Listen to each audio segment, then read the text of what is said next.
বাড়ি লতি রাজকোষে এক চাষ পদ্ধতি। কখন বাড়ি লতি রাজকোষে এক চাষ করবেন? সখীপুর টাঙ্গাইল থেকে বাড়ি লতি রাজকোষে একের ফুল পোয়া বা চারা নিতে বড়াইগ্রাম নাটক। প্রিয় দর্শক, আমরা কেমন মানের চারা দিয়েছি আপনারা চারাগুলোর সাইজ একটু দেখেন। অত্যন্ত মানসম্মত বাড়ি লতি রাজকোষে একের অরিজিনাল বীজ, ভালো বীজ, ভালো ফসল, সুস্থ সবল বীজ থেকে সুস্থ সবল ফসল আশা করা যায়। এই পাশের চারাগুলো দেখেন, খুবই মানসম্মত। এদিক দিয়ে যদি আপনি ধীরে ধীরে দেখতে থাকেন, পাশে কিন্তু বাড়ি লতি রাজকোষে একের পাতা কাটা হচ্ছে। এই পাশ দিয়ে দেখেন, চারাগুলো দেখেন, একই সাইজের চারা এবং একই সাথে লতি চলে আসবে। তো যাই হোক, আমরা এই ভাইদের সাথে একটু গুরুত্বপূর্ণ তথ্য শেয়ার করি, যা পরবর্তীতে কৃষক পর্যায়ে ভালো প্রভাব ফেলবে বলে আমরা আশা করি। ভাই কেমন আছেন? আলহামদুলিল্লাহ ভাই। আপনার নাম কি? আমার নাম মতিয়ার। মতিয়ার। আপনার নাম? আমার নাম মোহাম্মদ আজিজুর রহমান। আপনারা কি ইতিপূর্বে দুইজনই প্রবাসী ছিলেন? আমরা দুজনই প্রবাসী ছিলাম। আমি দীর্ঘদিন ছিলাম, প্রায় 25 বছরের মতো। আপনি একাই 25 বছর ছিলেন? আপনি? আমি 17 বছর। 17 বছর, মাশাআল্লাহ। তো আমরা একটা খুব গুরুত্বপূর্ণ তথ্য শেয়ার করি। আপনি কি এই প্রবাসে থাকা অবস্থায় লতিরাজ চাষের উপর কি ভিডিও দেখেছেন? মূলত আসলেও শুধু লতির যে বিডু এগুলা না, মানে কৃষি কাজের যেই এইগুলা আগ্রহ বিডু দেখে হয়েছে। তারপর দেশে আসার পরে যে ভাবলাম যে কোন কাজটা করা যায় সহজে, কি আমাদের যে জমির যে কন্ডিশন, যে কোন জিনিসটা ভালো হয়। পরে এই লতি কচির সিদ্ধান্ত নিলাম, আপনার ভিডিও দেখলাম। আপনারা তো আরো অনেক চ্যানেল দেখেছেন, আরো অনেকগুলো দেখেছি, কিন্তু তাদের কাছ থেকে চারা নিলেন না কেন? আপনার ভিডিওটাই ভালো লাগছে। আমরা কি কথায় কাজে মিল পেয়েছেন? না, ইনশাল্লাহ আমরা সরাসরি যা দেখতেছি কথায় কাজে মিল আছে। প্রিয় দর্শক, কেন বাড়ি লতি রাজকোষে এক চাষ করবেন? আপনার বাড়ির আনাচে কানাচে যদি জমি পড়ে থাকে পতিত অবস্থায়, সেখানে হয়তো বিভিন্ন প্রকার সবজি বা ফসলের আবাদ করেন, কিন্তু হাঁস মুরগি গরু ছাগলের অত্যাচার, ইঁদুরের উপদ্রব, নানাবিধ কারণে আপনারা আশানুরূপ ফসল পান না।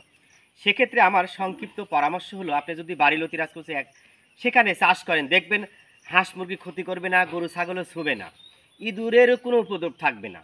সেখান থেকে আপনি পারিবারিক লতির চাহিদা পূরণ করেও কিন্তু একটা নির্দিষ্ট অংশ বাজারে বিক্রি করে মুনাফা অর্জন করতে পারেন। আর একটা বিষয় হলো, কেন বাড়ি লতি রাজকোষে এক চাষ করবেন? প্রিয় দর্শক, আসুন আমরা কিছু গুরুত্বপূর্ণ তথ্য আপনাদের কাছে শেয়ার করি। আপনি বাড়ি লতি রাজকোষে যদি এক চাষ করেন, দীর্ঘ 8 থেকে 9 মাস লতি পাবেন।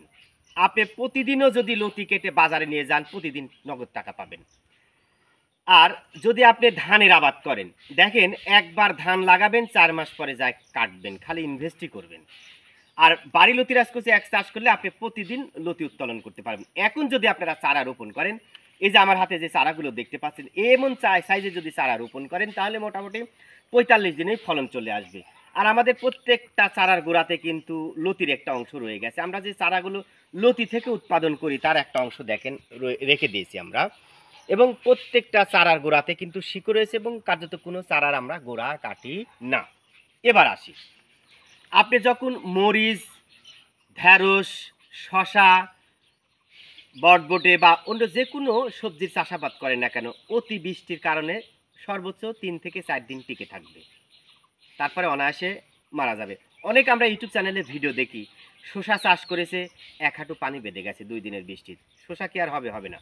কিন্তু আপনি যদি বাড়ি লতি রাজকোষে এক চাষ করতেন, 1 হাঁটু পানি খায়, পাতার উপর দিয়ে পানি যদি 15-20 দিন থাকে, কোনো সমস্যাই না, পানি নেমে যাবে, দেখবেন আবার লতি উঠাইতে পারবেন।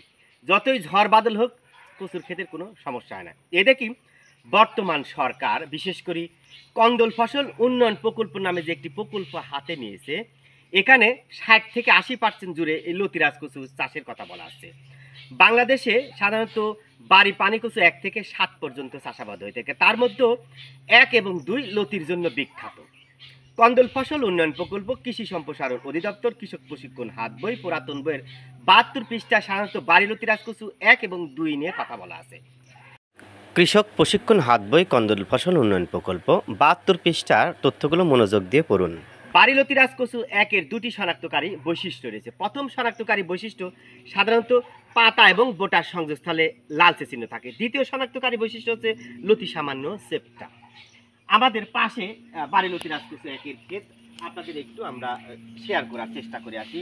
প্রিয় দর্শক, সময় লাগবে না। এই দেখেন, এই যে পাতা এবং বোটার সংযোগস্থলে লাল যে চিহ্ন যে আপনারা দেখতে পাচ্ছেন, সবটা কিন্তু একই সিস্টেমে। এইটা হলো দ্বিতীয় শনাক্তকারী বৈশিষ্ট্য এবং দ্বিতীয়টা হচ্ছে লতিটা সেপ্টা। বাংলাদেশ সরকার 100টা দেশীয় জাম প্লাজম বাছাই করে 1988 সালে এই বাড়ি লতি রাজকোষে একের জাতটি অবমুক্ত করে। এরই ধারাবাহিকতায় এটা ব্যাপক লাভজনক, অল্প পরিশ্রম, ক্ষতির সম্ভাবনা কম। এই জন্য কিন্তু এই সরকার নির্দিষ্ট অর্থায়নে কৃষকদের মাঝে প্রশিক্ষণ দিচ্ছে, চারা বিতরণ করছে, বিভিন্ন সিস্টেমে কিন্তু এই চাষের পরিধিটা বাড়ানোর চেষ্টা করছে। কেন সরকার এত প্রকল্প বাদ দিয়ে কন্দল ফসল উন্নয়ন প্রকল্পের মধ্যে এই কচু চাষটা বা লতি চাষটা কেন অন্তর্ভুক্ত করলেন? প্রিয় দর্শক, আমরা বলেছি একবার চারা রোপণ করলে মোটামুটি 8 থেকে 9 মাস লতি পাবেন। তাহলে বুঝতেই পারছেন, এটা আবার রয়েছে এটাতে ঔষধি গুণ রয়েছে এই লতিতে।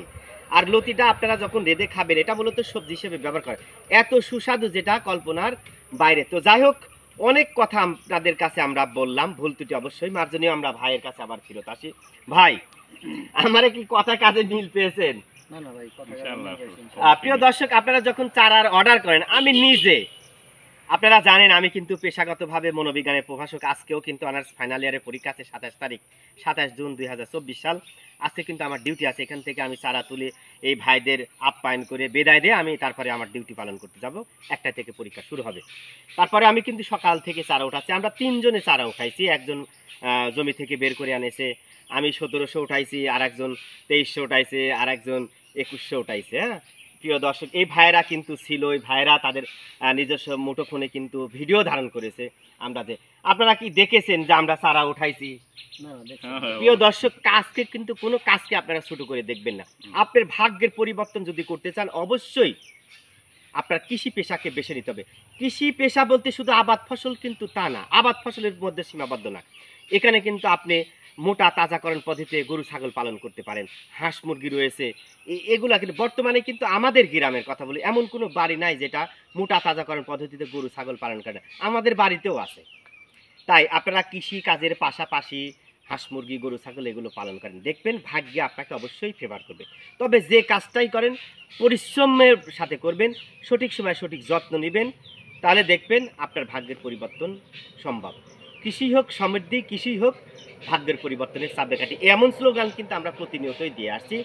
তো যাই হোক ভাই, তারা দেখি পছন্দ হয়েছে? না মাশাআল্লাহ, খুব পছন্দ। কোনো অভিযোগ আছে? না না, অভিযোগ নেই। যাক আলহামদুলিল্লাহ। এমন অভিযোগ একটাই, আপনি সুন্দরভাবে পরামর্শ দিয়ে দিবেন। হ্যাঁ যাতে ইনশাআল্লাহ আমরা সার্বিক পরামর্শ দিব, এটা নিয়ে কোনো চিন্তা করেন না। তো যাই হোক দর্শক, ভালো থাকবেন, সুস্থ থাকবেন।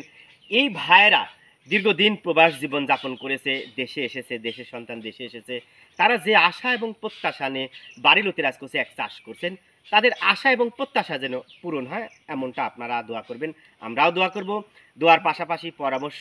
আর একটা বিষয় হলো, আপনারা যে কোনো কাজ একবার করে আল্লাহর ভার দিয়ে থাকবেন না। আপনারা পরিশ্রম করবেন, আল্লাহর কাছে চাবেন, ইনশাআল্লাহ আল্লাহ দেয়ার মালিক, অবশ্যই দিবেন। ভালো থাকবেন, সুস্থ থাকবেন, আল্লাহ হাফেজ।